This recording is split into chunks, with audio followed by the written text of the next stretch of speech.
এই, তোর সাথে আমার কোনো সম্পর্ক আছে? বাড়ির সামনে গাড়ি রাখছিস? কি হয়েছে? এটা সরকারি রাস্তা, আমার যেখানে ইচ্ছা সেখানে গাড়ি রাখবো। তুই যা পারিস তাই কর।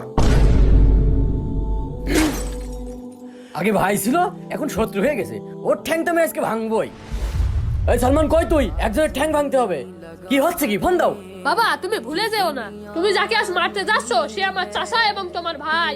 ও আমার ভাই না, ও আমার শত্রু। তুমি এইটুকু জমির জন্য চাচুকে মারতে যাচ্ছ?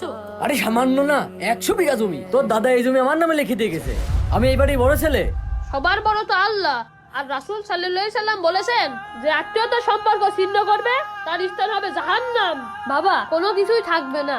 আমাদের যা কিছু আছে একটা সময় সব ধ্বংস হয়ে যাবে। কবরে যাওয়ার সময় সাথে 3.5 হাত মাটি ছাড়া কিছুই যাবে না। ওখানে কেউ 1 ইঞ্চি কমও পাবে না, বেশিও পাবে না। প্রিয় দর্শক, সবকিছুই থেকে যাবে, তাই আসুন আত্মীয়তার সম্পর্ক বজায় রাখি।